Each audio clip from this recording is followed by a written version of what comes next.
Heavenly Father, we are grateful unto Thee for the many blessings that we have. We're grateful that we have the opportunity to meet together and discuss the affairs of the Beaver County's Commission. We're grateful for the opportunities we have to live in a free country, for all the people that have sacrificed their lives that we might be able to have the opportunity to vote and to enjoy freedoms. We pray that we'll be able to keep Thy commandments, that we'll be able to have Thy Spirit with us as we make decisions and enforce the law here in Beaver County. We're grateful for the blessings, most importantly, the Savior Jesus Christ and His sacrifice for us. We pray that we'll keep that in mind as we make decisions to guide this county. We're grateful unto Thee for all our many blessings. We say these things in Jesus Christ's name. Amen. Honor guard, give me 1 second. I'm going to ask elect Brandon Yarley here to come on stand, take his seat for a second. Actually, for a long time.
Be seated.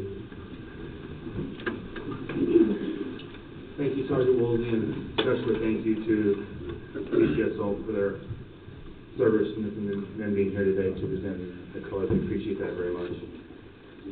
We will go right into our meeting.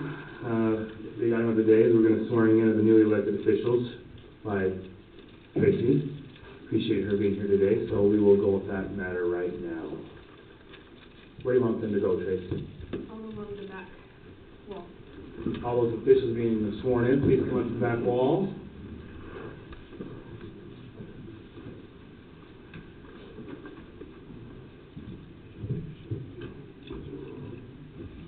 We would like to, so Tracy is our deputy clerk, so she's going to do the swearing in. She has the ability to do that. So we welcome her. And these are elected officials, and we are all aware, so we're going to have her do that now. Everybody, please raise your right hand and follow after me. I state your name.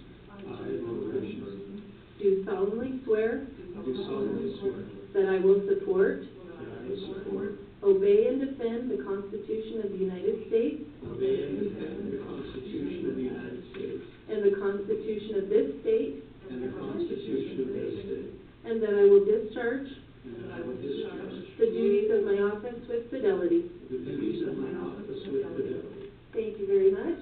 And I'd like to introduce Leland and Shelley to come up and do the pinning of Sheriff's flag. And then we'd like to take pictures before you disperse. Come on up.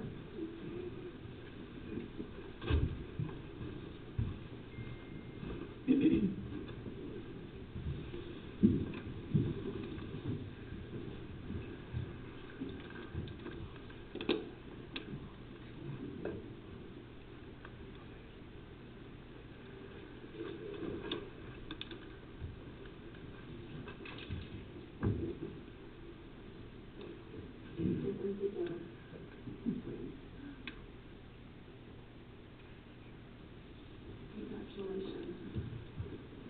Wait, I need to have both this one. We can come back, let's get everybody else. And then Stephanie will also present your certificate of election to all of you. Everybody come on in. Thank you very much.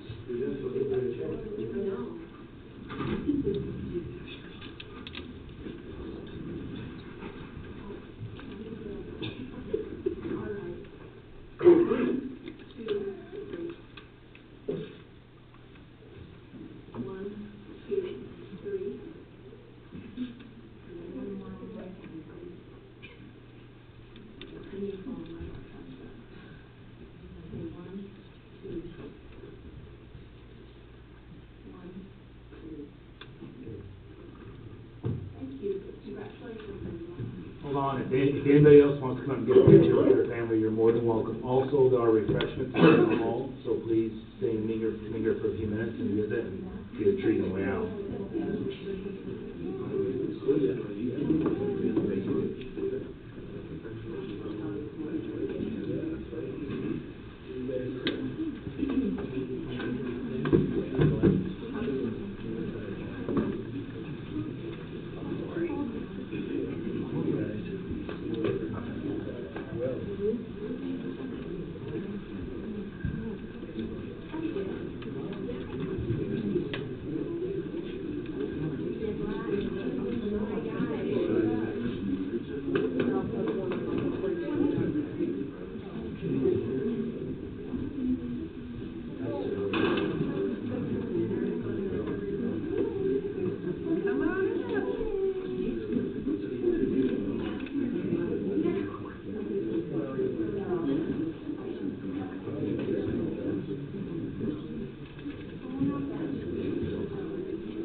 Time for pictures. Those are fun.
Congratulations, young man.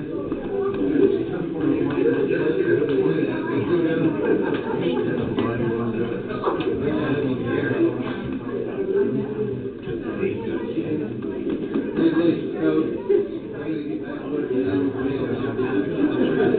You bet, buddy. You bet. How's it going? Good. Good job.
Too bad to hear, but it's hard to get back.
month, I'm like, sorry. Yeah. Careful that.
Oh, delicious. We're doing it.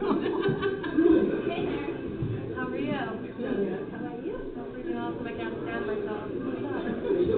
I had a conversation with somebody about you the other day, and I was like, oh, that guy there as well. And you were like, he's really nice. You're an extrovert, and not everyone is. And I was like,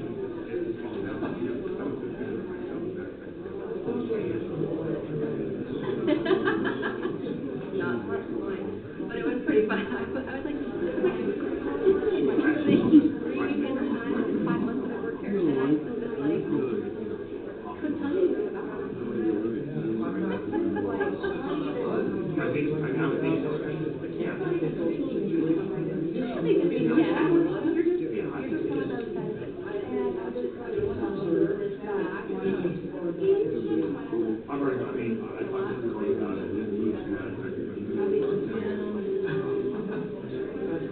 People like your hair. Because like that. I don't worry about it, right? People like you, I'm like, say what you're thinking already, goddammit.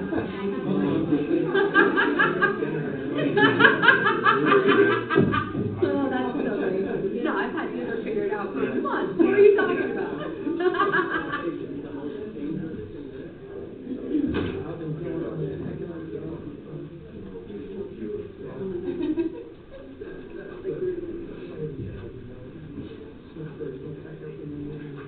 I guess you paused the recording, didn't you? I did pause it, but it's far into over. Oh, shoot.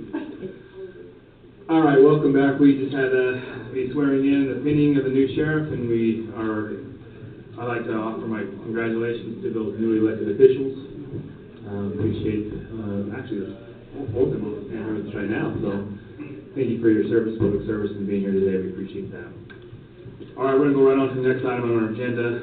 Today will be the appointment of the county commission chairperson.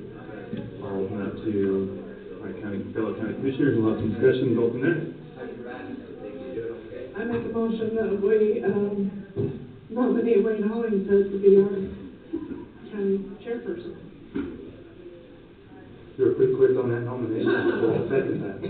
Don't have any comment in that situation? All right, well, with that motion and second, any questions or comments or any concerns? Otherwise, all in favor? Aye. Aye. I guess it's unanimous, and I will say, I didn't have a vote on I that. didn't have a vote on that one. You were railroaded that one. Hey, just real quick, I will say I wanted to thank Commissioner Pearson for her knowledge and her influence in the commission. She's been here for a few years now, so I appreciate her expertise and her knowledge. I'm excited to work again with her for a few more years at least. Yeah. And congratulations to Commissioner Yardley for being here today. It's a new experience for all of us, and so there's a lot to learn as a county commissioner, so I'm glad you're here with us today. So excited to work with both of you in the future and with all the other elected officials today. So thank you. And I want to just give a real quick thank to Stephanie also. Our commission secretary, she does a lot for getting the things ready today and get things organized, so I appreciate her help today also. So thank you for your vote and confidence, and we'll move forward the best we can today, so thank you. Thank you.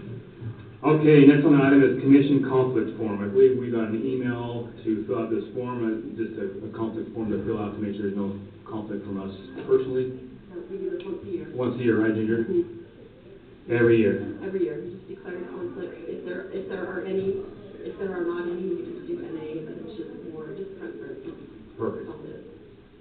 So let's fill it out. I would have filled mine out on my printer. I think I filled it out and delivered it away somewhere. You lost? No, I gave it to I Tracy. think I already gave it to Tracy.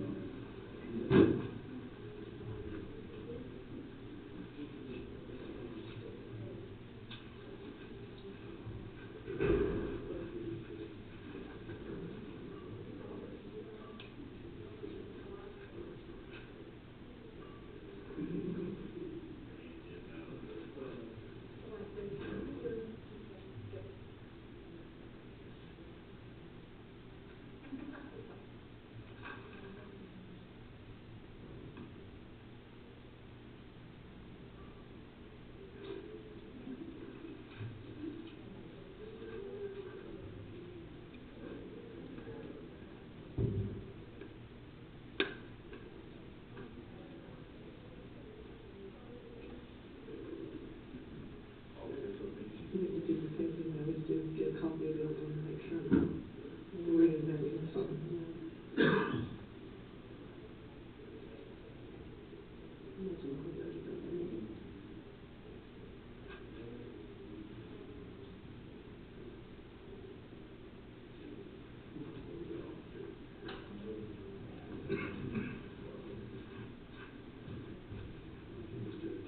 Yeah.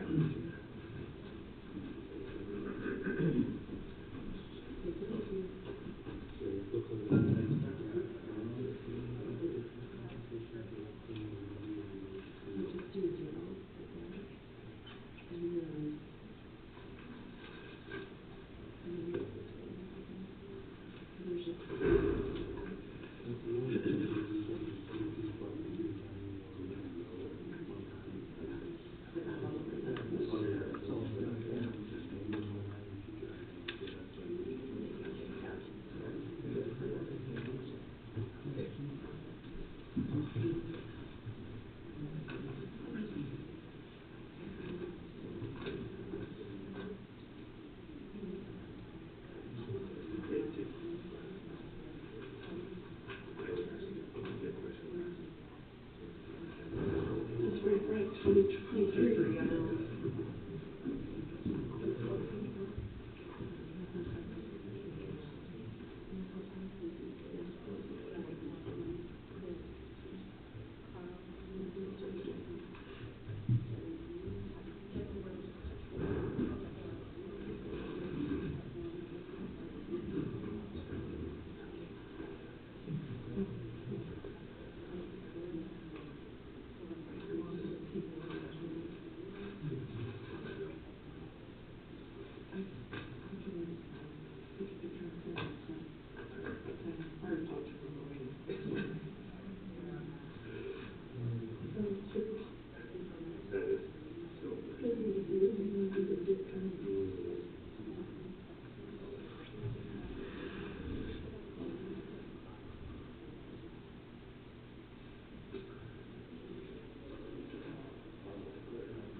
All right, I'm going to move on to the next item on the agenda, which is the approve the bills. I believe both of you have the bills. You can take a look at those for a minute, and then I'll entertain a motion when you're ready. If you have any questions, please ask.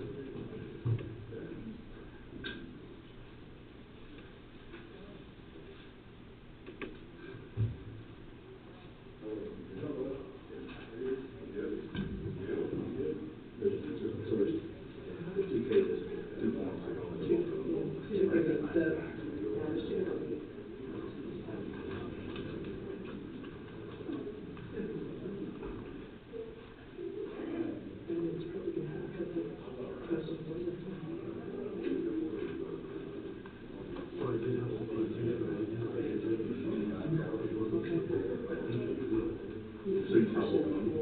That's what I was going to say, that's going to be his question. Yeah, we'll have you, just wait till that. Yeah.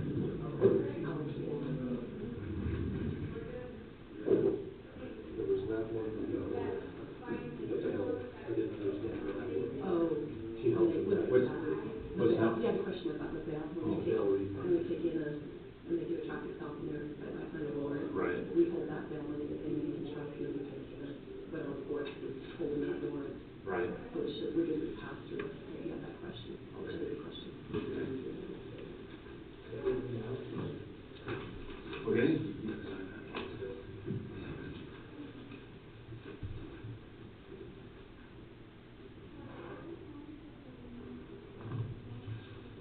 I have no further questions. I'll entertain a motion to approve the bills. I'll make that motion. Second. A motion and a second. Any other questions, concerns? If not, all in favor? Aye. Aye. Thank you, unanimous. Thank you both. Okay, we're a little ahead of schedule, just a little bit. This may take a little bit of discussion. So we have the minutes from the December of 2022. I think those are all emailed out to us. I did look at those. And I want to just also tell Ginger, thank you very much on the minutes. That's challenging Yes. in itself to get the minutes correct, and so I appreciate her very much on that. I don't know, Commissioner Pearson always has a few things to help us with, so any suggestions? Honestly, I haven't seen anything to pick on. Nice. I think everything was in good shape. Even with all our confusing things, the second meeting, Yeah, right? yeah. That jumped in and jumped out and Yes. having the flu and all that good stuff. Yeah. Hopefully it was all captured okay. Commissioner Yardley, got any questions? Did you have any, well, you weren't there. Well, I went for the first half, and And I went for the second half. helped each other, so we're good. Everything looks the way I remember it, so I think we're, Well, the thing about it is, you don't print minutes that are not accurate Right. or approved, right? So, Right. that's the whole reason with why they need to be thoroughly vetted, Right. because that's our permanent record.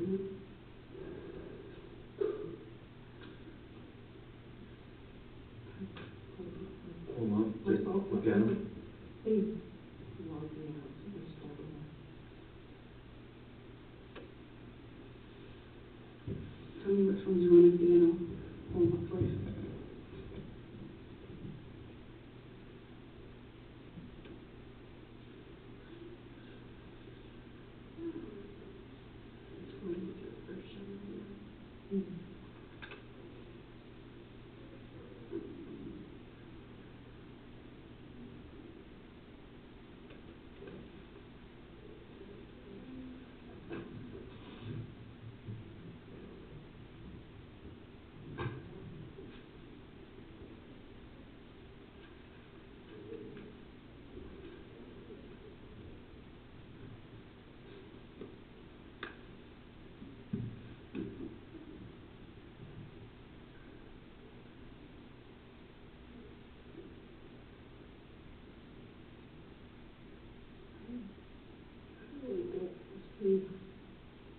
I read through them, but I sometimes don't. Yeah. I missed some things, but I thought they were pretty good myself, so. I'll make a motion to approve it. I'll second that. All right, any further discussions? If not, all in favor? Aye. All right, thank you for the minutes. We are still ahead of schedule, I think we can keep going. Delegation of commission assignments, plus I kind of want to, I mean, I'd also like to have a discussion on this meeting and time and place with that, so let's, do you have a paper we can write on to fill these in, or are you just going to kind of put in a? Yeah, you want to print that out? Can you print it for us? There's a bunch of stuff that's going to change. Let's print it and let's go through it and make those You want to print assignments. us all one? So we already grabbed that. Yeah, if you don't mind. Yeah. And then we need to go through the schedule too, because the Yeah, calendar's schedule, not accurate. and then this assignments. Yeah. It's in the, do we have a time thing for the meeting schedule? Now, let's do it right now. Let's do it. Let's do it now. There's a bunch of things that are We got not time. right. Yeah. She's got it for 10:55, but I don't think you have to leave for that time. Say that again, Jim? She's got it for 10:55. Just for the commission assignments. Right. If it were a public hearing, For the we would. calendar. This is just. Yeah, so I should, Yeah. that was difficult for me. Oh, On time. yeah. That's my idea. It's not calendars, not, the one that was in there, there's a bunch of that date. We're probably just carrying over from the first day here. Yep, you're right.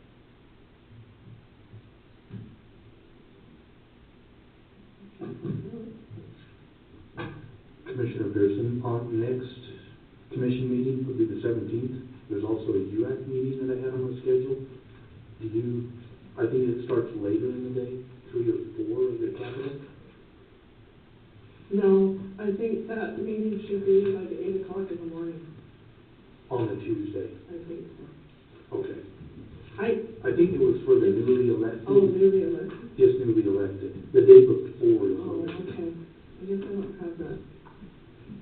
You would probably have it in invite for it, but I I think I don't just picked it up at the meeting down there. I have it 3 o'clock to 6 o'clock. And then I think they go to dinner after I. On the the 17th. Yes. Yeah, and soon we need to be, that's the day that legislature starts, is on the 17th. That's Okay. why they're trying to coordinate that. Yeah. And the next day, on Wednesday, the 18th, is County Day on the Hill. Okay. So that's when all the county elected officials are invited.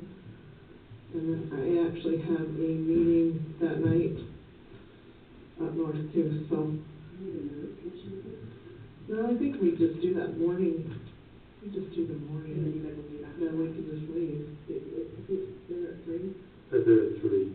We should be fine by. Well, I think we're gonna try to change the time of, when we're discussing that 9 o'clock, sorry, 9 o'clock commission meeting.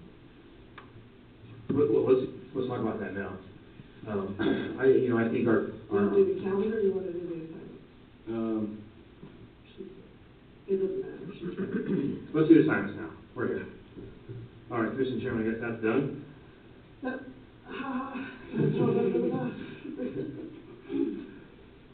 SS2, Beaver County Fire District in Milford. These were all marked, but I think that I should probably take that one, because your dad's the chairman. Yes. That would be a conflict. Good catch. Yeah. My mom's been trying to get him out of that one for a long time. But he hasn't succeeded yet. Let's have Commissioner Pierce do that. So we'll do a trade. You want to take the landfill, Hmm. the waste management? Yeah. Yeah. Just so we're evenly balanced. Evenly? So that would be SSD. SSD Evenly. 5. Okay. And Stephanie will help me on meeting times and all that stuff, or somebody will. They'll actually, whoever the service district is, will get a hold of you. Okay. We just need to, Let them know. well, it's Nolan Davis and Oh, Katie Ackland. Kaylee is really good. Katie's really good. And I'll just shoot him a text and have him tag you on that. thank you. Commissioner, it's typically the third Thursday of each month, 6 o'clock at the Milford landfill. Okay, 5 County Natural Resources, we need to check into that because I'm not sure that even exists anymore. Yeah. We'll lose that These one. six out too. We lose that one. We lose the governor's opioid, we lose USDA opioid. We lose Strategic that Fire one. Board, We'll lose that one too. And Nickel, that well, one- he's not president. Yeah, he's not president. He's all UX, over. you're on So that. UX board representative. It's up to you guys, but I really just put me on the GSAC, I probably should stay in GSAC. I agree. Is that all right? Yep. I mean, they kind of work together hand in hand, so Yeah, it kind of makes sense. well, they tie the meetings together, so Yeah. there's no use two people going to that. Okay. USU Land, you just got on that board. Well, it's 2 years old, but it's ongoing.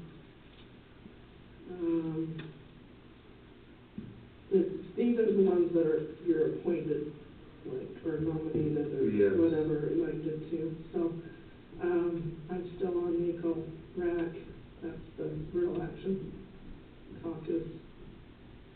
And I just got put on the Workforce Advisory Board, I've been on there for a year and a half. So that term lasts 3 years. Council on Aging. You want to take Council on Aging? Yeah, your list is pretty big, so I'm here to help. You just, I mean, I'm willing to share. I think that's good, I think that's a good one. So you would be working with Sheila. Sheila. Shotwell, with the senior citizens. okay.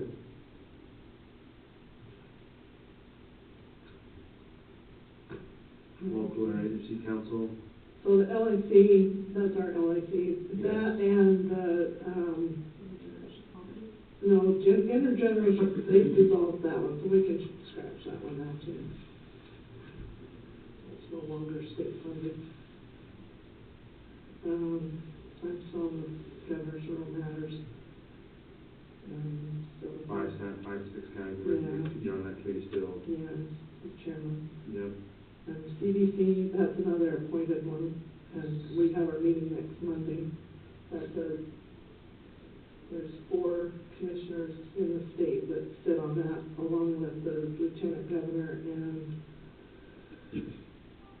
there's 2 Senate and 2 House that sit on it, and we're the ones that decide the money that goes to fight on the constitutional battles for, like, the monuments and Okay. public land access and stuff. Good, yeah, that's good. Okay. Okay, so what I was gonna say is that LIC board, that local interagency, and the prevention coalition, those 2 meet on the 3rd or 4th, I think it's the 4th Monday of the month. Good, and it's not, like, anybody can go to it. You don't have to be, should be like the 23rd of January. So we'll see you stay kind of together. Yeah, but I would recommend that you come to them occasionally. Okay. Now, Rhonda said that she's gonna try and take you to Washington DC maybe. She did, I think I declined. Okay. I thought it would be more beneficial if I stayed here and go to the state. So the coalition meeting is the drug prevention Yeah, they did ask me to be on the coalition, the local one down there. The new one in Yes. Milford they're putting together. Yes. Yeah. It's really good, and Yeah. it's probably one of the best, coalitions for our county. You know, I mean, Ginger helps manage the grant money that's funneled through from the federal grant that they've got. And, we're hoping to get a big grant from Milford, and it helps, got the youth coalition. They do a lot of just prevention work in general with, inhalants and tobacco or alcohol or drugs, whatever, any of that kind of stuff. So that'd be really good. We should probably put you on, if you're gonna be on that one, then we ought to put your name on this as well. Okay. On the prevention coalition? Mm-hmm. Okay. Put us both on there.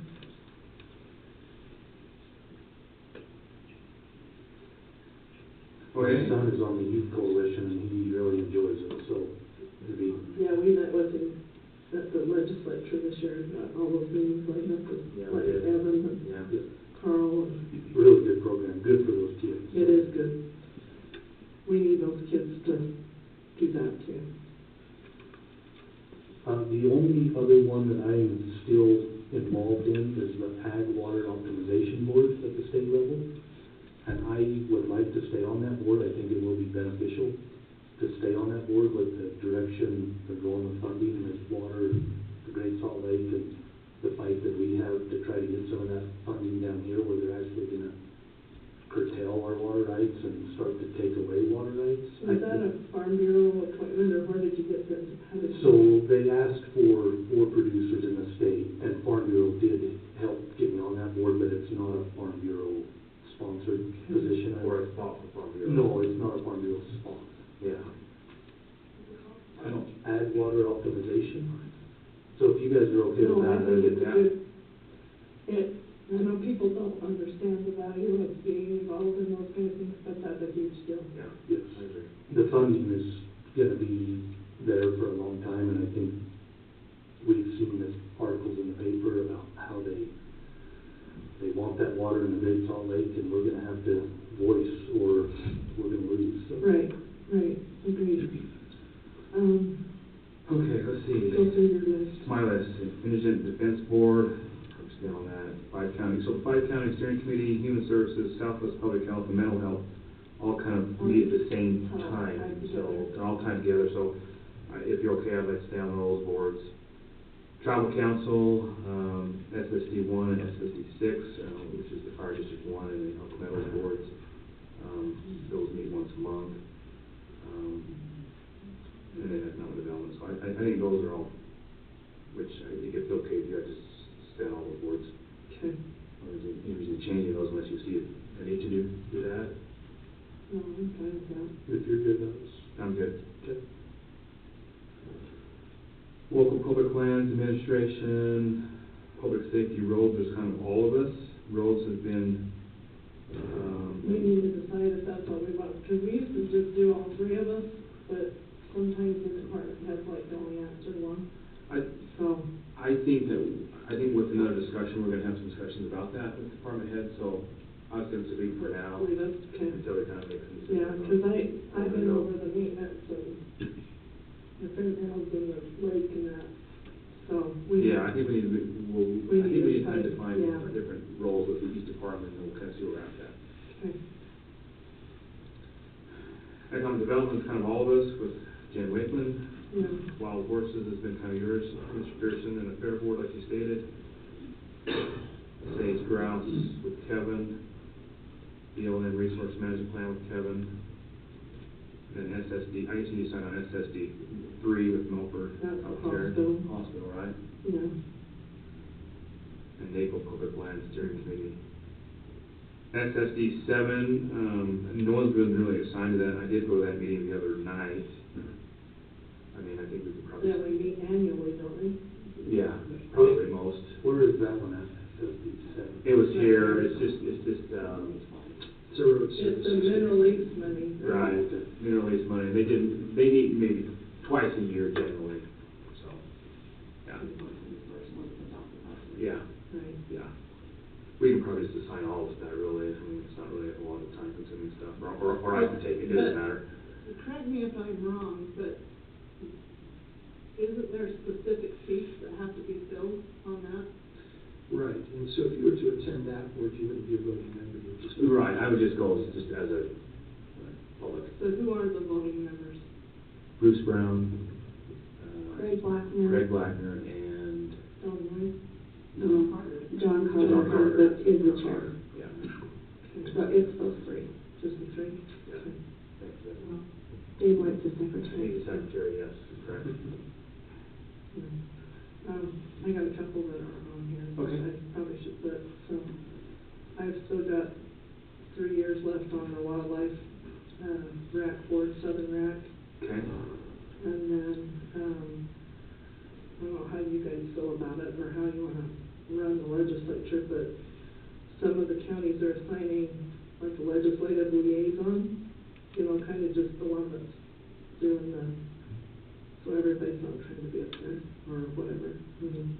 there's Divide a- and conquer, is that what you're saying? Yeah. Yeah, yeah. So, I don't know if you guys wanna try and do it that way, or, I think, I mean, I go up there, I think you're up there a fair amount, since you're providing with you'll go, I would assume, some. Certainly, I think with your, connections, networking, I think you should kind of be part of that process, and beyond that, for sure. and then. That's my feeling. I'm USAC vice chair now. Oh, yes. So, I You think, sure you want to give up meetings on here? well, that's what I was gonna say, I'll give up whatever I need to give up on this other stuff. Some of the stuff's just all kind of like, since appointed and. Well, it's just stuff like, we can scratch wild horses, that's just a given, I don't need a title.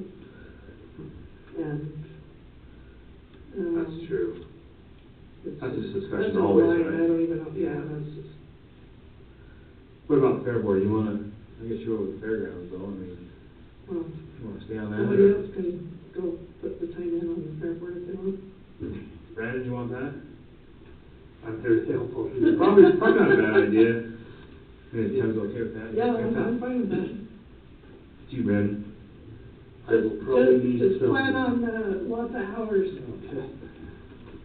I'll need some help in that area. I mean, we're all kind of involved, I mean, Don't obviously need kind of to go to go. most of the meetings, but. Well, I go to all the meetings and I go to the whole fair, I mean, like, we set up everything, but, yeah, meetings are once a month, they start in January usually. But, Juris Commission, we'll let, Allison Webb as the chairman, Where we go? Oh, kind of down It the is bottom. big page. Yeah, any other ones you're on? Probably, but that's good. That's enough. All right, Steph, you'll clear this up for us, then we'll. We need to. Quick question. So we don't need the 5-county USIP, opioid, USDA, or Governor's Strategic Five Board? Or NACO, Western Interstate Regional President. Okay. Yeah, Those there's are all you need. 5 of them, yeah. Or the intergenerational poverty down to, Yeah. intergenerational, sorry.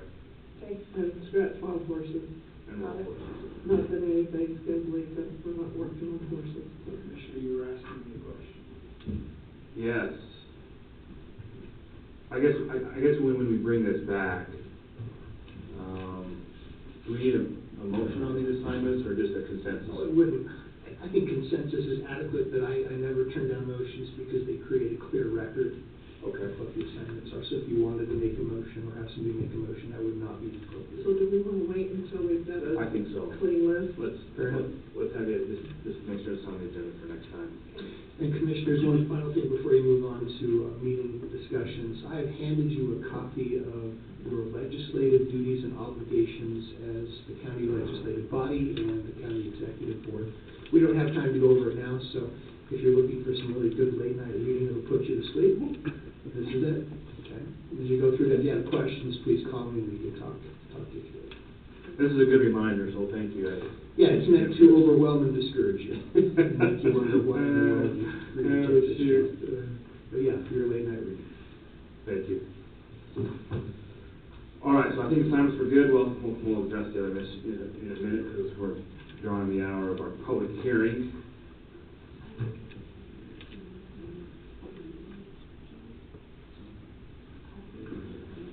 I'll better wait.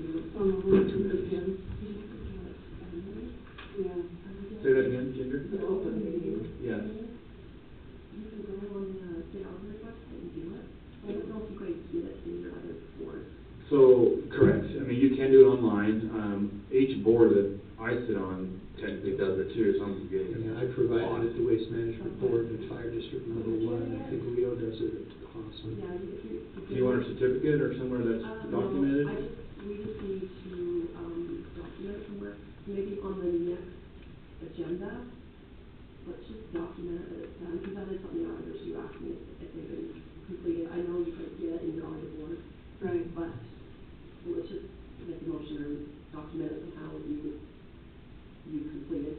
Do you know what that's open about? meeting training. I believe so. I think we did in planning and zoning. You probably, you did, you should have. I can't remember when that was. January. So it's just yearly, it's just It's yearly. It's annually. And is it a calendar? Because, I mean, just once a year, it doesn't matter when you typically do it, as long as it's done. That's correct. Yeah. So. Yeah, you can do it online, which takes about 20 minutes. Yeah. It's just easy on your own time too. I'm due if it was in January, so I'll get that taken care of. Okay, the 11 o'clock hour is upon us. We're going to move on to our next item on our agenda, the public hearing for ordinance 2023-02, an ordinance amending chapter 3.1 of general licensing. I'm going to have Kyle Blackner come up if you would like to the front here, and this, I guess we'll declare this now an open public. Actually, I'm going to it's an open public meeting at this point. Public hearing. A public hearing, excuse me, a public hearing. Kyle, you want to go ahead and explain this ordinance real quick for us, and then we'll have public comment. So this is the general licensing for business licenses that we've been going over for over a year now. This is, like I said last time when we discussed the business licenses, maybe the 1st of December meeting is when we kind of talked about the meat and potatoes, and that's kind of what this is. It doesn't get into specifics, and that will be later when we start adopting and looking into the specifics, like we talked about in beer licensing and things like that of the last meeting. So this is kind of the basics of business licensing that we've been going over. So. And Commissioners, I'll jump in. If you want the statutory, the legislative authority for you to do this, it's actually on page 3 of that flyer I just gave you. It's Utah Code 17-53-216 outlines the authority that you have legally to enact a business license per county ordinance if you choose to do so. Kyle, you already have this, but Yeah. if you want. And then, I was gonna ask you as well, what is the state code that we found out that we were not following? Well, it may be this code, 1753-216. I'll statute doesn't use the word shall, it uses the word may. Makes it discretionary. So I don't know that under this code at least that you're required to, but it's certainly a useful, practical thing to do if you choose to enact the ordinance. And Kyle may be aware of a different ordinance that requires it, but my research revealed this statute, which makes it kind of optional, discretionary. Yeah, I'm not sure the exact, if there is a different one that the Department of Commerce gave, so. Right, so 1753-216, it will under subsection 2, the legislative body may by ordinance provide for licensing of businesses within the unincorporated areas of the county. Kyle, can you give us some background on why we're looking at business licenses and if other counties are doing this?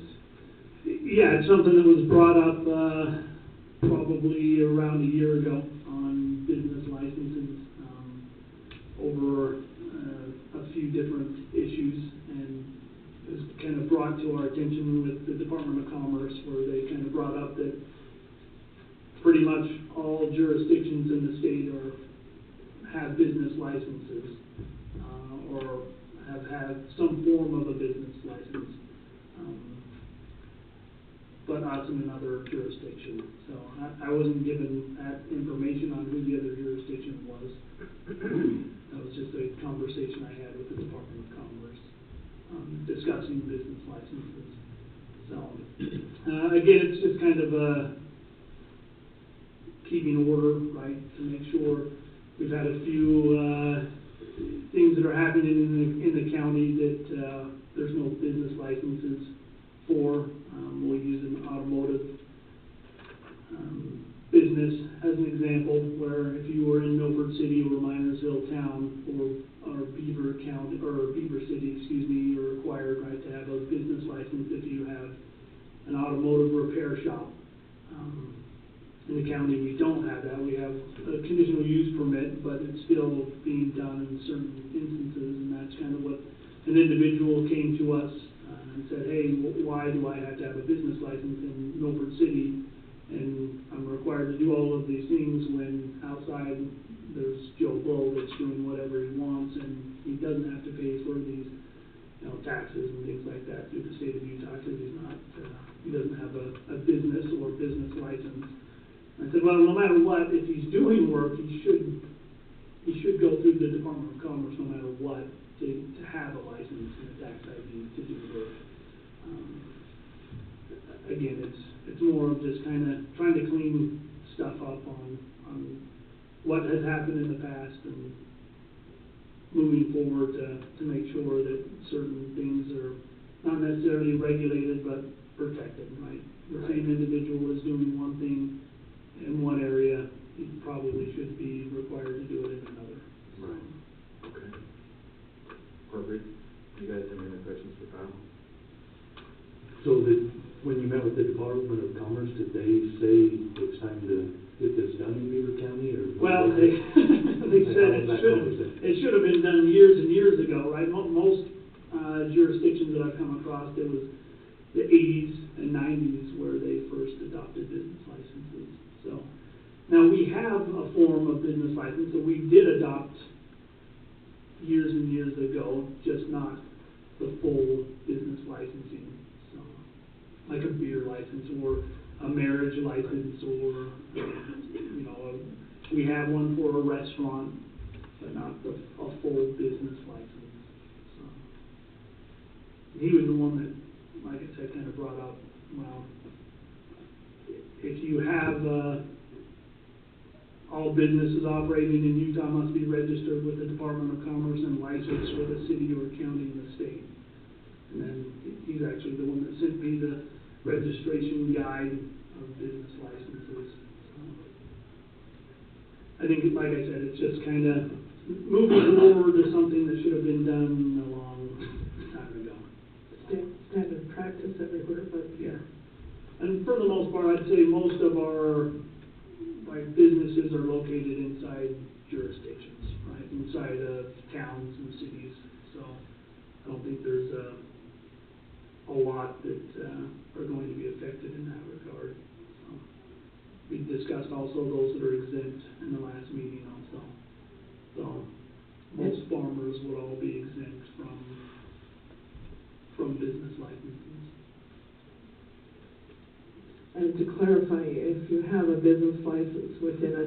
or a city, you do not need a county license, right? Correct. If you are located, within a town or city, you would not need a business license, to do work. So If you're going into the county to do work, right, if you're a tow truck company and you're going and picking up, vehicles outside of a city and in the county, you would not need a business license for any of those things. Again, if you have one inside a city, we would accept it.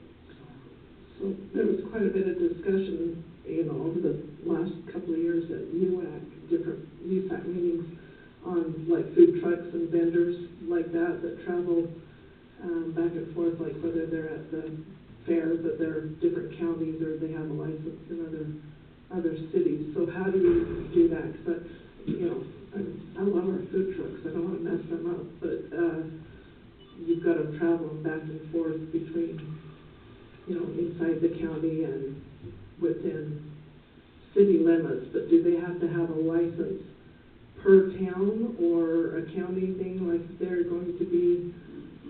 From my understanding, those that are going from town to town have been getting business licenses in those jurisdictions. Because I know that there was some issues, and I think it was just because we had a brand name food inspector. We had some issues at the fair this year. And I know, a lot of jurisdictions actually have a food truck ordinance, right, through their business licenses, and that's one that we've looked into, right, and it's there, but that's not something that we're pursuing at this time. But it's something that in the future I think we would look into. So. But I think the county, the fairgrounds is the lake.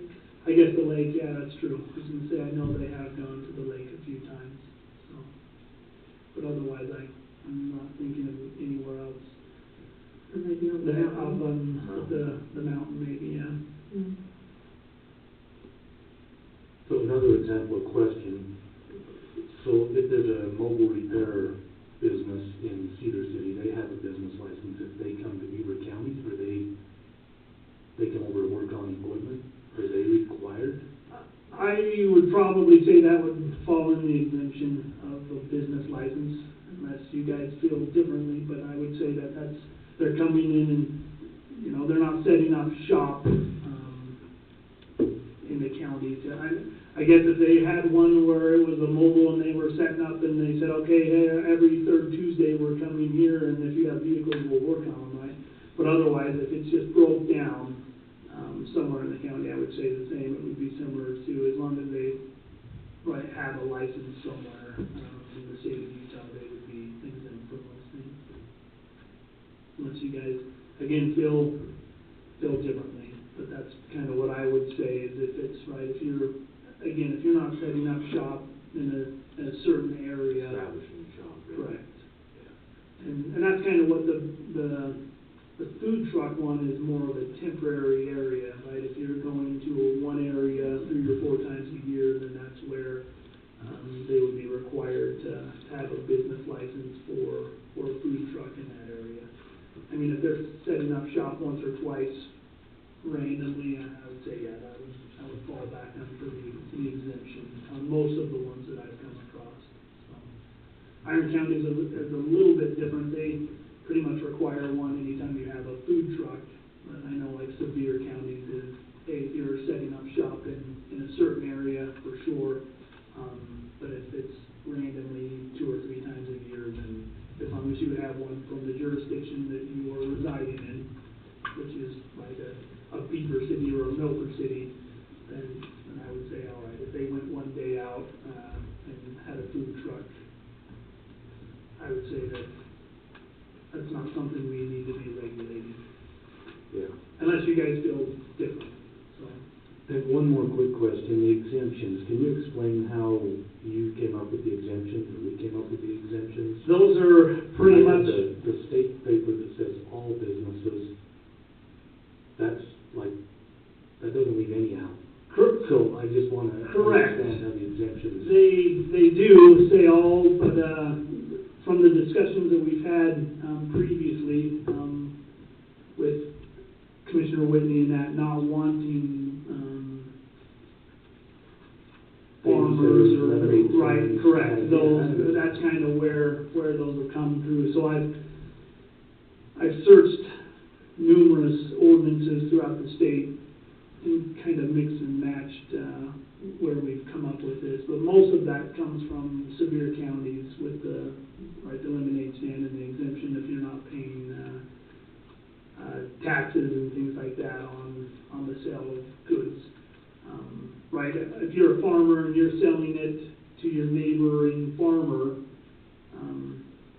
you are not required to get a business license for that under the state of Utah. But if you're selling it to, say, an IFA who's then putting that product on the shelf, that's where you would be required under Utah law to get through the Department of Commerce, right, your tax ID and all of those, and pay taxes on that product. That's where you would do the same in ours.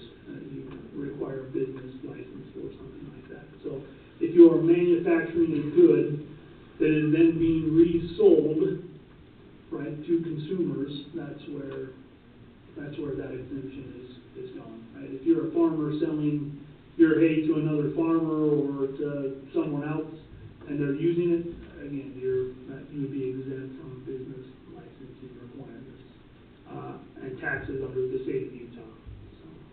So does that tie, because I've had the same question.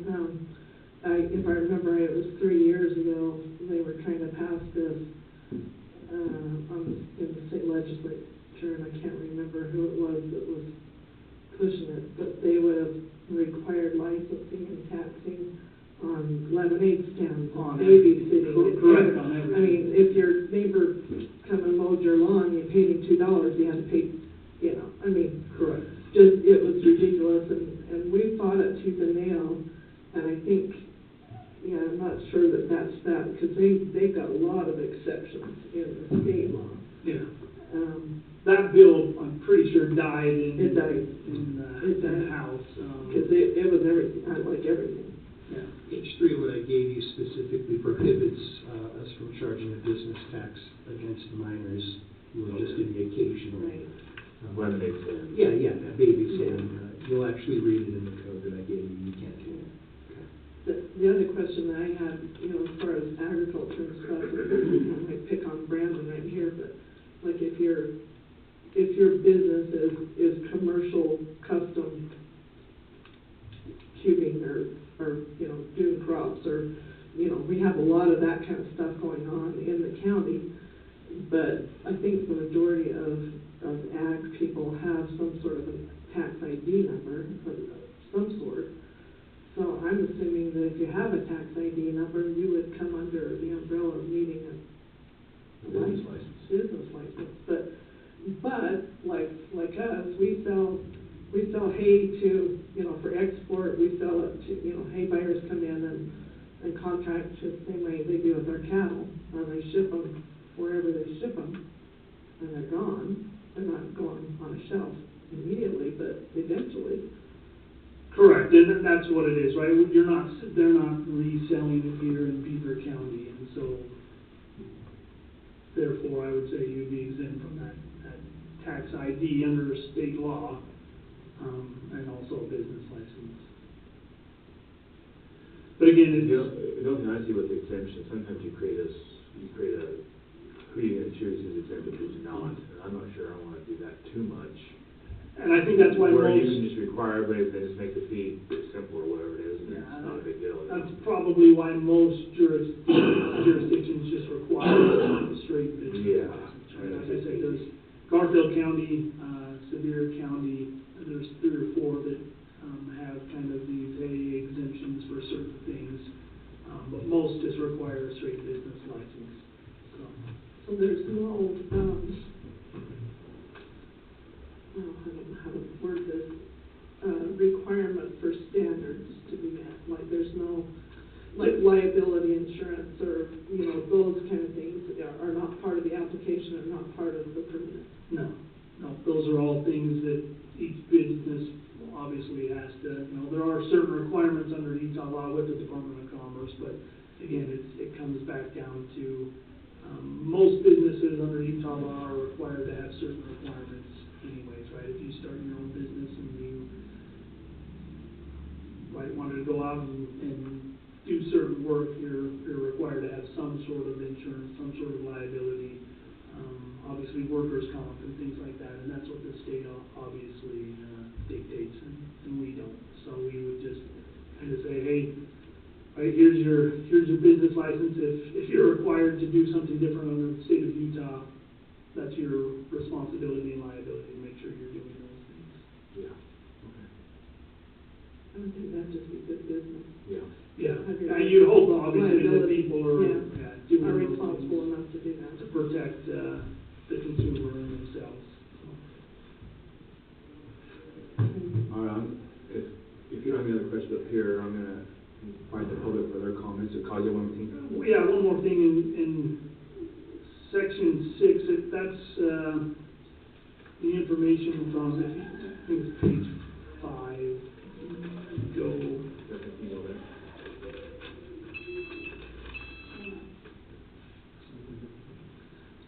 Anyway, this is just the home-based, the requirement of the law that was passed in 2019. It talks about employees and certain regulations and requirements for a primary residence. It's pretty much how much use is actually happening in that area. So, like I said, there was that law that we discussed in the past in 2019 with certain requirements, and that's what Section 6 of 319 actually just states on any home-based business. Can you find that stuff? I know it's not in our packet. Or like, not the current packet.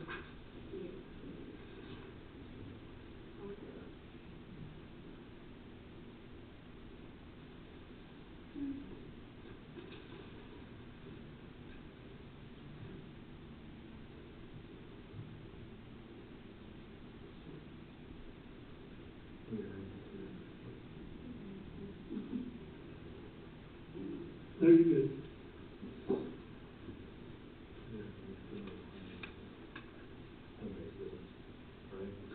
Yeah, correct. I was going to say, and it's pretty much just any home-based business, right, that employs people, right, if it's your family members, if you don't receive regular deliveries, which the state of Utah does more than once per week,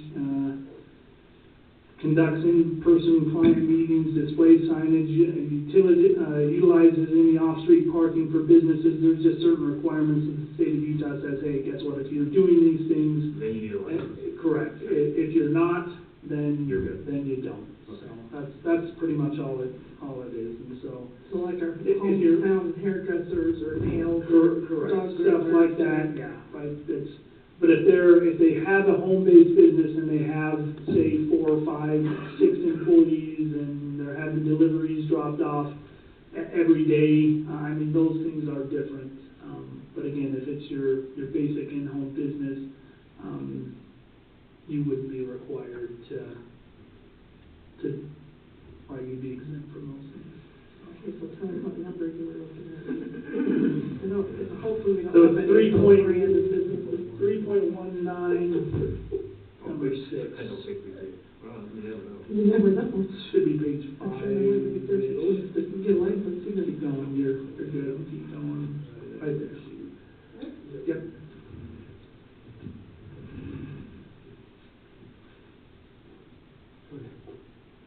Again, that comes from the law that was passed 2019. Pretty much if you're not making an impact on your surrounding residents or business, then you're not required to have one.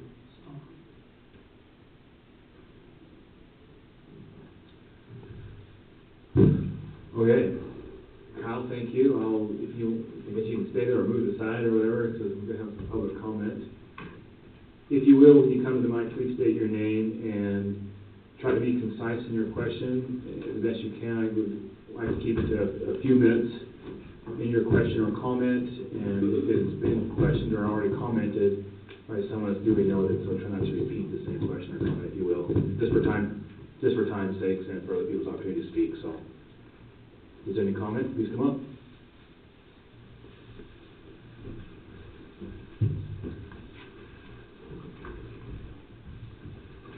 Yeah, my name is John Caldwell, live in Minersville. Try to be as concise as I possibly can, but we'll see if we go from here. So about 13 years ago, I moved to a European country where I had served as a missionary 15 years ago. I opened a business that I thought would be a great benefit to the community, and I was excited to see my family enjoy what I had experienced. I quickly learned that I forgot one important aspect to setting up a business in a socialist country. The red tape, the bureaucracy, the regulation, the oversight was almost unbearable. I spent hours and days filling out paperwork, multiple trips to the government buildings, inspections from government entities, and waiting for approvals from each. I was required to purchase software that linked my computer to the government and reported my earnings at the end of every day. I was required to allow government to audit my books regularly, ensure taxes were paid and payroll deductions were accurate and adequate. You see, I was more than willing to run an honest business in a safe environment, but the government wanted to have the power to make sure I was doing so. These are just a few of the things that made running a business more difficult, and ultimately the dream to let my wife and children experience the country I had once loved was soured by the hardship created by excessive overreach and government processes. I am not against some regulatory measures to maintain order in our society, but I believe they should be minimal to satisfy the requirements. For example, I have a business in Enoch, Utah. I've maintained that business license for over 12 years. Their process is you go in, you fill out their application. That includes your business and tax information. You pay a $75 fee, and within a day or so, you receive your license in the mail.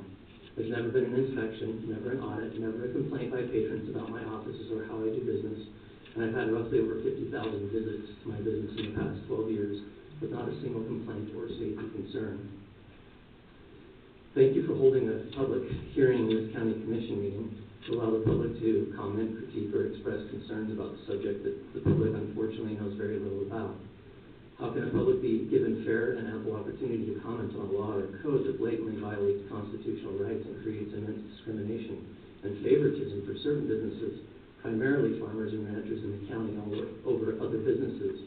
How can the people of Beaver County comment on the addition of a law that creates considerable liability for the county that doesn't currently exist, and adds one more element of policing power to a government agency that already continually drives out businesses trying to do work in Beaver County? How can the public have an honest opportunity to comment and voice concerns about a subject that requires 10 pages and over 5,000 words to define its parameters when the public has been given very little opportunity to read it before this hearing? Are these not classic Washington-style politics? You can certainly read the bill after you sign the bill, or here's a $1.7 trillion package. We'll give you a copy of it, 4,700 pages a day, you're supposed to vote on it.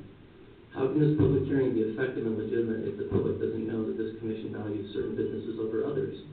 That if you're a farmer or a rancher in Beaver County, your business is more important than the hairstylist running a small business out of her home office, or more important than the local trucking company, or more important than someone that brings in thousands of dollars to the county by renting out their recreational home occasionally. How can the people of this county be expected to push back against laws and codes that move us one step closer to socialistic-style government actions? How can the people stand up to government officials who continually seek to regulate, monitor, inspect, audit, and oversee everything we do? When government officials prioritize socialist principles of providing health, safety, security, and welfare that Ezra Taft Benton once warned would be the selling point for socialism in our country, how can we raise a voice of opposition if they try to keep the information from us? In a county that has seen its share of struggles for businesses, jobs, and employment, in a time of immense hardship and due to inflation and cost of living challenges, you would think that rather than imposing more rules and regulations upon entrepreneurs and people willing to earn a living off of their own efforts, ingenuity, and creativity, that the county would be encouraging all people to do business. Mom and pop stores, bring more revenue to the area. You'd think the county would make the process for doing so less invasive, less cumbersome, and less regulatory. A few years ago, I entered a partnership with some family members to purchase a property on the mountain. We thought it would be great to have a place for our family to gather at Thanksgiving and other holidays. We also thought it would be great if we could help pay for the upkeep and by allowing people to come see our beautiful mountains. We estimate over 2,000 people have come, spent money, bought groceries at Mike's, filled gas tanks, and skied the resort and ridden the trails, and have come and occasionally share our place with them. We created a business entity, tax ID numbers. We paid sales and transient room tax when even most don't do that. But because Beaver County's continued efforts to impose restrictions and oversight and regulations on those of us that are just trying to bring life, revenue, tourism, and opportunity to the county, I've spoken to my partners, and we are deciding that maybe it's time to close our Airbnb page, dissolve our business entity, and keep our place to ourselves and the people we know. Once again, government overreach and control are souring the dream to be productive. I've spoken to many others, and they're thinking about doing the same. All right, thank you.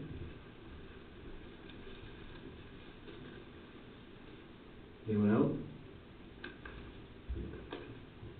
Okay. You know, arm wrestle, he wants to come up? I don't want to do that, he wins.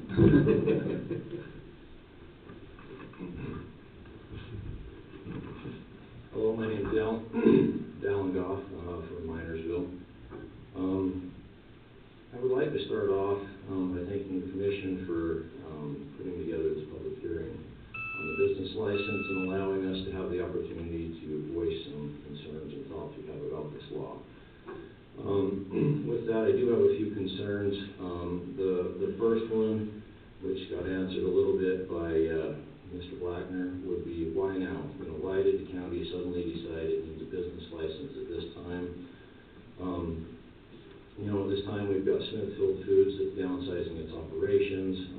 Economically, the county is struggling. You know, this county commission some time ago, issued a state of emergency because of that, for the economic hardships coming.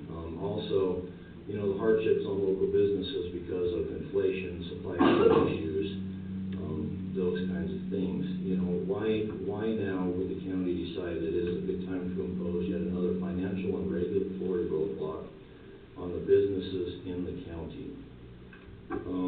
My second concern pertains to 3.1.8 inspections-audits section.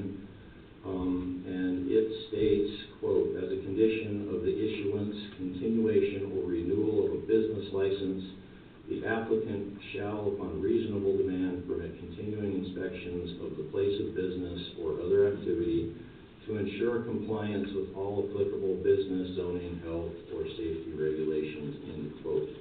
I do have a concern about this section because it principally violates the Fourth Amendment to the United States Constitution, which states, quote, the right of the people to be secure in their persons, houses, papers, and effects against unreasonable searches and seizures shall not be violated, and no warrant shall issue but upon probable cause supported by oath or affirmation, and particularly describing the place to be searched and the persons or things to be seized, end quote. By forcing a business owner to obtain a business license with this wording as part of the ordinance, you are basically forcing the business owners to sign away his Fourth Amendment right as it pertains to his privately owned business. Also, along with that, it would seem that by making it a requirement for the county to inspect/audit every business, that it would drastically increase the liability the county would be assuming, because if there is then any issues that arise at that business, if the county forced itself upon that business to do an inspection, I would assume that the business's insurance would then come back upon the county seeking financial restitutions. My third concern also pertains to 3.1-5, which is the exemptions portion. And you guys did go over that, but I am kind of torn on that, because a good portion of my income does come from farming, which would be exempted. And I would, by all means, I don't want my farming portion of income to have a license. But that principally violates the Fourth Amendment, which states that there shall be equal protection under the law, because by implementing this, you are picking winners and losers. And the 14th Amendment states that is something the government shall not do. Like was stated earlier, you're picking farming and ranching to succeed over truck driving, mechanics, again, in my mind, that seems to be a clear violation of that equal protection under the law. So my suggestions with all of that would be to, one, either just put this aside and leave the county how it is and not require a business license within the unincorporated areas of the county, or make it optional for those businesses, like a restaurant or whatever it may be, that needs a business license to fulfill its needs, get liquor licenses. I know there are some businesses that the financial institutions they work with do require a business license. Make it optional. Or if you were going to go ahead with this, then I would suggest to take out the forced inspection / audit clause and make this license apply to all businesses. And that would be my suggestions. Thank you for your time. Thank you.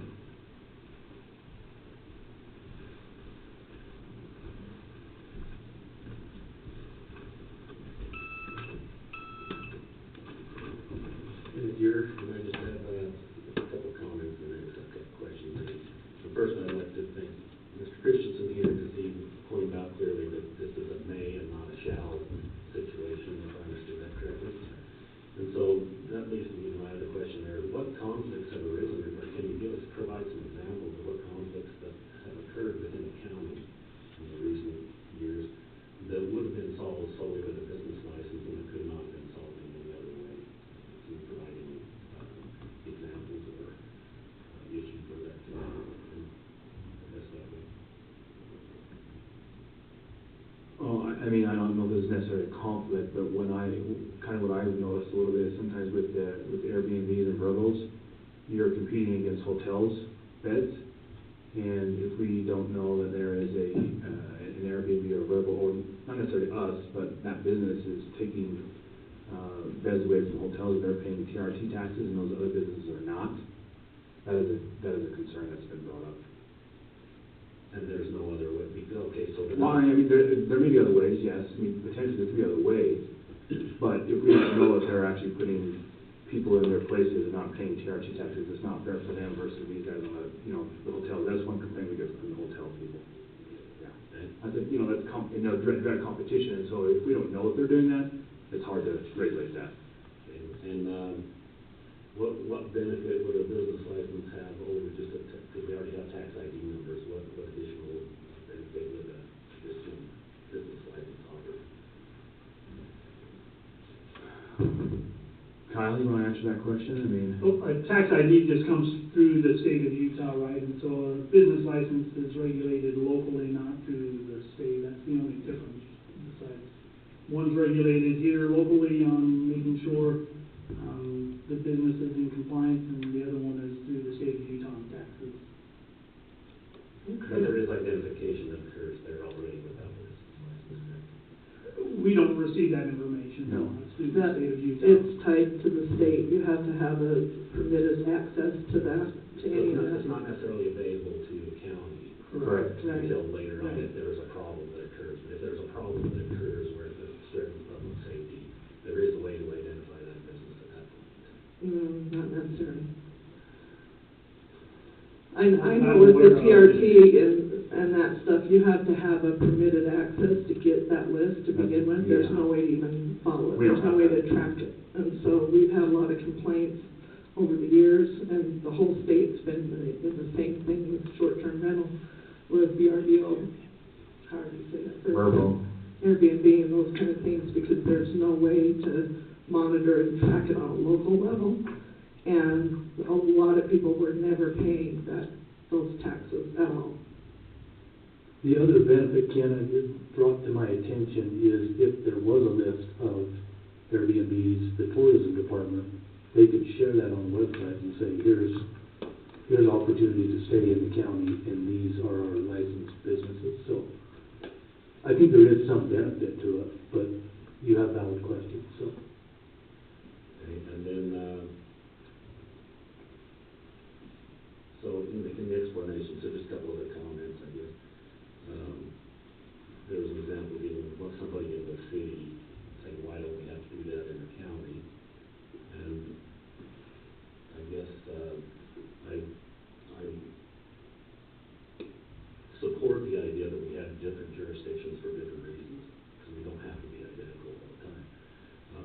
There's a flood out of California because they don't appreciate some of the things there, and they're thankful there's other opportunities for those people. And I think the same things can occur in the local area, in the county, where the different jurisdictions, we don't have to have the same things for the same reason.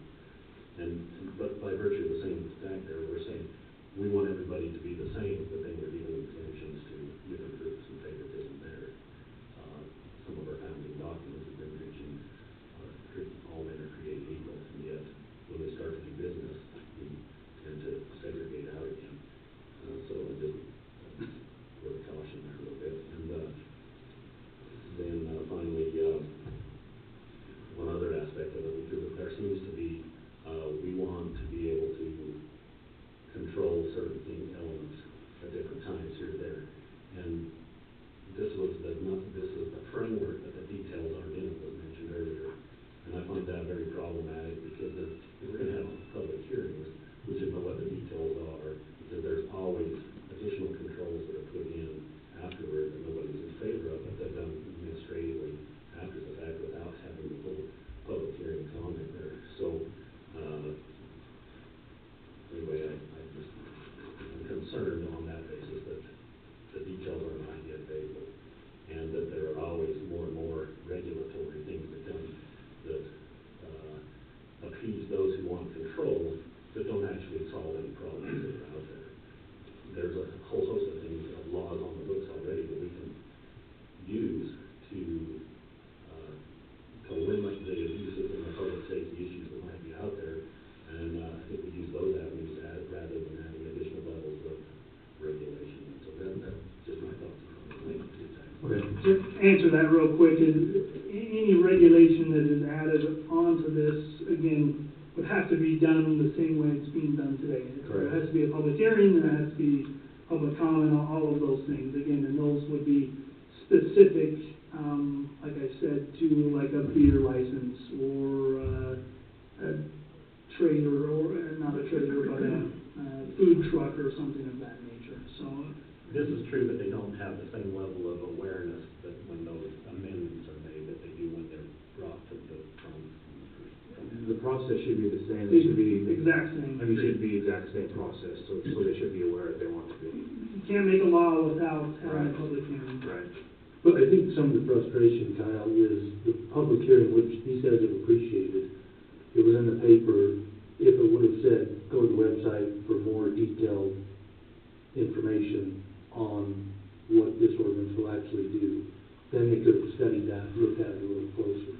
Is that where some of the frustration? Because all the awareness part is very vague. So this has been going on, and gratefully that the format has been provided, and we've been good to let people know.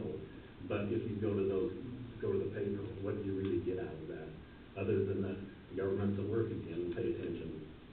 But after the ordinance has already been put in place and we make amendments to it, well, they're already doing that, so there's not that other extra look, the involvement from the public that you get when you initiate it.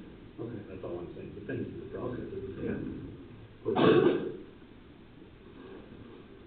Any other comments?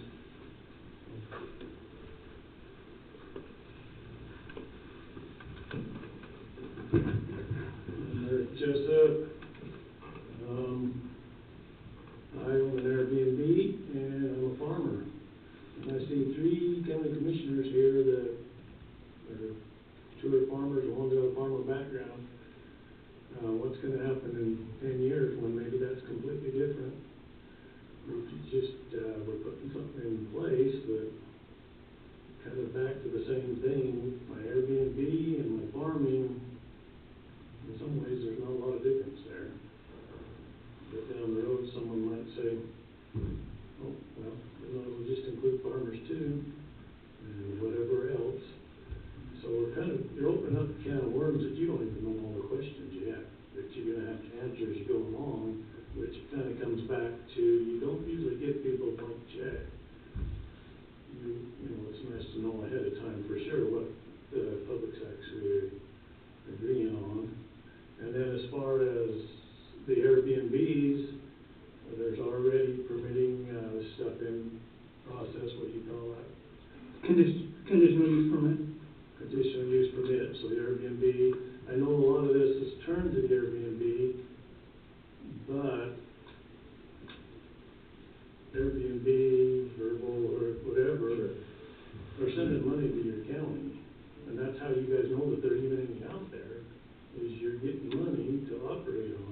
you gotta be aware of that.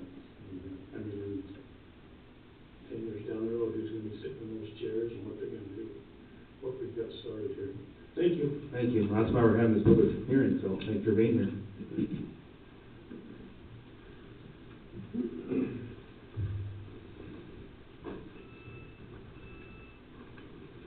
I'm Jared Wolf from Minersville.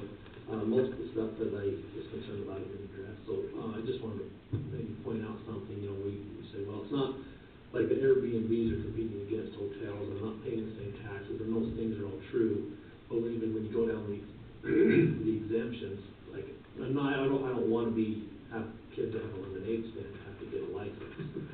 I'm not advocating that at all, but it's still, they're in competition with convenience stores and grocery stores. A kid that mows the lawns in competition with landscaping companies. Like, the principle is the same. Like, these people are doing this business and they're competing with these other businesses that are registered and paying taxes and all that other things. So maybe just keep that in mind, that no matter, like, if you create an exemption for someone, it's kind of contrary to some of the reasons you want to put this in place in the first place. Thank you. Maybe I'd clarify one point. It's actually state statute that prohibits you from regulating minors as part of it. Correct, that's what I was just writing down, to Okay. bring up later, is that most of that right there is from the state of Utah and their requirements for minors and things like that. Things of that nature, just like number 6, right? There are some exemptions that the state of Utah has already stated that these businesses would not be required, right? You can't force them to have a business license. Right. I just use that as an example, and I'm not advocating that, at all, but I just, like, any time you have an exemption to a rule that everybody else has to follow, it's kind of going against Great. what you're trying to do. For sure. Any other public comment? I just don't think it's our job to regulate as a county. We have regulatory agencies. We have the IRS. We have other agencies that are there to regulate that. And I agree with Eric. If you are registered with Airbnb or VRBO, they are paying your TRP. You can't register with them without giving them that information, and then it's on them to make sure that they're paying that for you. So if something's being done under the table, well, how many of us do stuff under the table from time to time? It happens. Yes, we would love everybody to be honest about that. The tips that are gathered at Timberline, they're paying taxes on them, but I'm not going to be the regulatory agency that goes in and makes sure that they're doing it, and I don't think that this body is that either. Okay. Right. Go ahead. Amy Davidson from Beaver. When Bob and I moved to Beaver and willingly took on the contract of the Church of Jesus Christ of Latter-day Saints, it was a blessing to us to come here because of the small town mindset that people do have in a small town, talking about lemonade stands and the grandson that wants to mow grandma's lawn and learn how work ethics work. We're in the grounds maintenance business, and we have found ourselves 23 years later going into other counties for over the last 20 years we have done that. Have we been asked to have a business license in other counties? No, we have not. We have done work for mayors in different counties, and we have not been asked to extend our business license that we carry with a tax ID number for Beaver City. It has seemed to cover us over these 23 years without any risk, without any cause to be concerned, and it has done us justly. I was a little confused when you, Kyla, had mentioned that if we do work in other cities like Minersville or Milford or Iron County, that we would probably need to be licensed for each one of those cities. If they require it, yeah. And we have not yet been required to do that. So, luck of the draw, maybe? I don't know. For our work ethics, maybe they let us slide. But the message I am gathering from most of these people in the audience is fairness.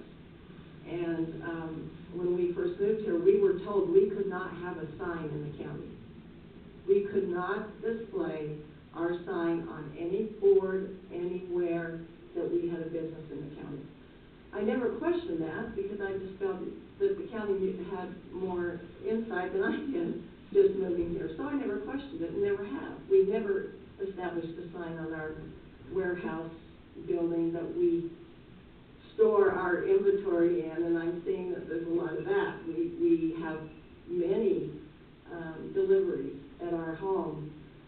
We live next door to the Hollingteds, which have been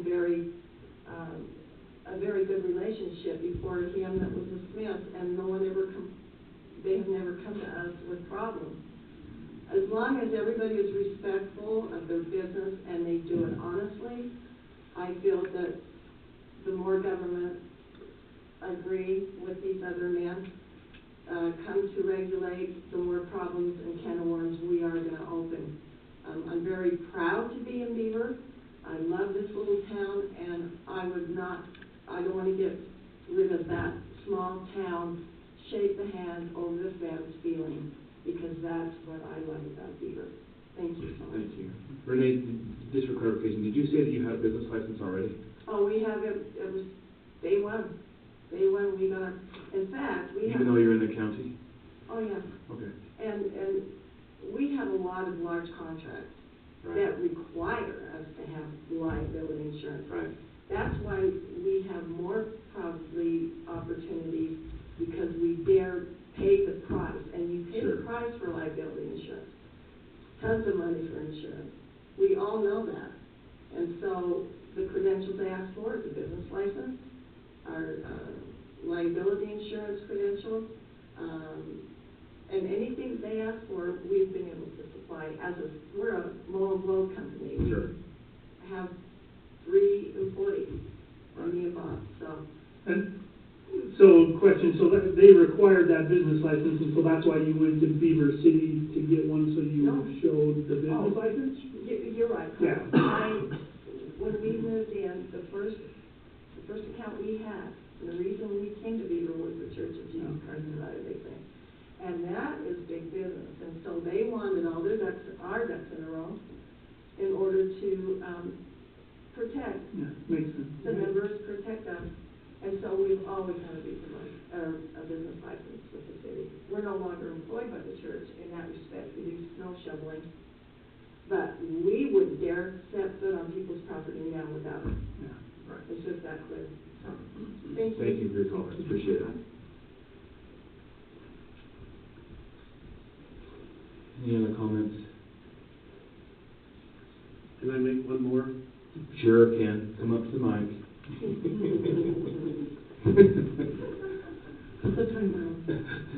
No, we are running out of time, but go ahead. I think the previous comment demonstrated very clearly that the free market works. It addressed all those problems without government intervention, because she got it willingly on her own. They provided it because she wanted it, but it wasn't mandatory. So free market works. Okay, thank you. All right, with that, I'm now going to close the public hearing. Do we have any other discussion, any ideas about, obviously it looks like this document may need to be looked at, maybe addressed a little more, refined. That's kind of my feelings and thoughts. I don't know how you other 2 commissioners feel about that, but maybe we table this for now until we kind of look at it a little deeper. Well, What do you think? the problem with that is you're going to have to advertise it again for the I know, one. it's true. We've spent a lot of money in advertising. So, Thank you for the transparency. Technically, I was going to say something. So you're required to have a public hearing at least once on this, right?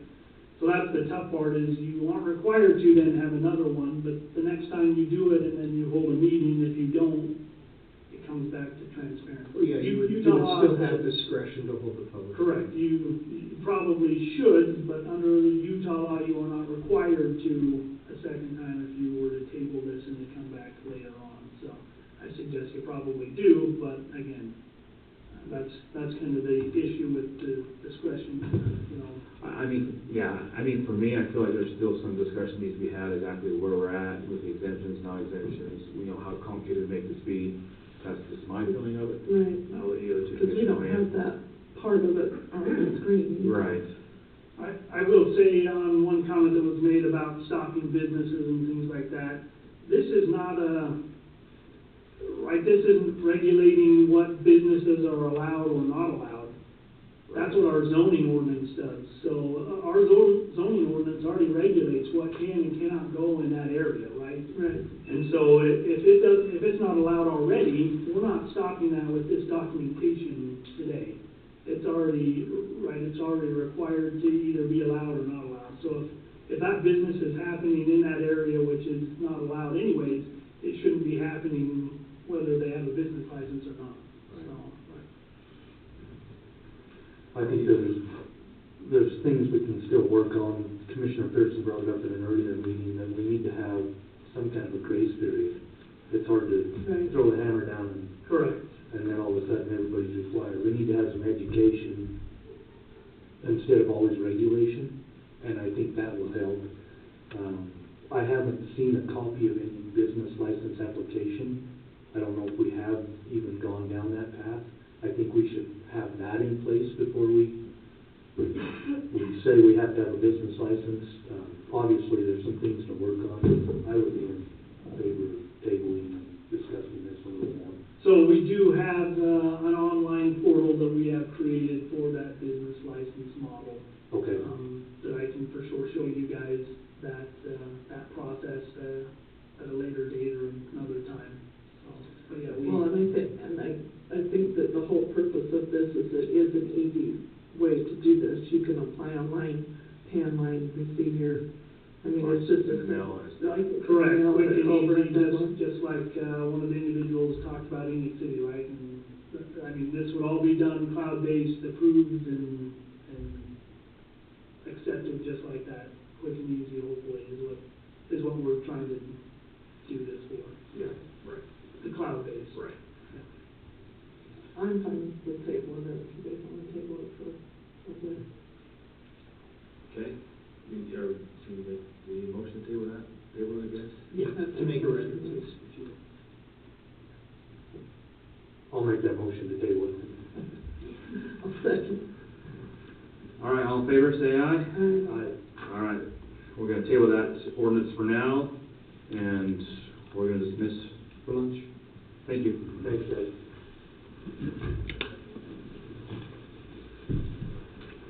Yeah, so if you guys want to see that cloud-based, I can show you that the 2016. So it's just on the website? Well, They're not yet? no, it's, Okay. it's